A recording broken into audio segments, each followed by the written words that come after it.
Well, here I am at Todd's Tavern, and interestingly enough, some very compelling first-person account of the events that happened here in the campaign, the 1864 campaign.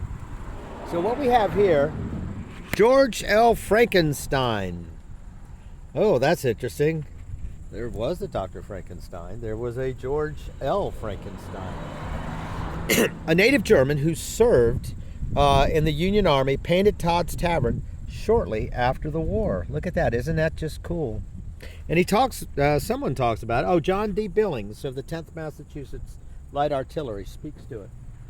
Taking up our march, we changed our direction to southwesterly, arriving towards noon at Todd's Tavern, an unpretentious structure, 1.5 stories in height with no merit, architecturally or otherwise, to warrant its becoming a conspicuous landmark in the history of the campaign, of this campaign.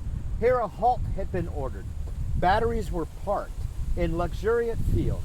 The infantry, having stacked arms, were stretched upon the ground, and, in short, all, generals and soldiers alike, lay carelessly about in the shade. But suddenly, all is activity. General Hancock issued from the tavern, leaps quickly into his saddle, and in a brief space of time, the corpse is in line again and moving promptly. John D. Billings, 10th Massachusetts Light Artillery. We'll read some more about some of the summary here. En route to Spotsylvania, Union General Ulysses S. Grant and George Meade halted at Todd's Tavern, a country inn that once occupied this site. Finding all the beds taken, the general stretched out to rest in the dirt floor.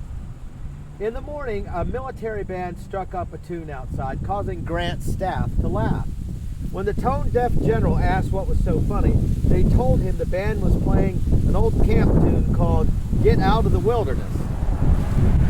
Grant and Meade left Todd's Tavern in the morning of May 8th and moved up Caharpin Road behind you to Piney Branch Church. Now it would be headed back toward Fredericksburg general direction. Union General Whitfield Hancock occupied the tavern for the rest of the day. At one point, General Jubal Early's Confederates threatened to attack Hancock's line here.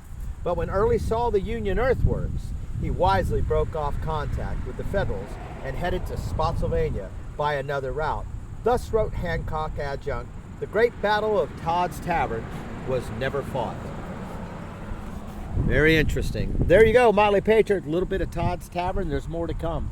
Thanks for dialing in. Luxuriant fields, as they even are today.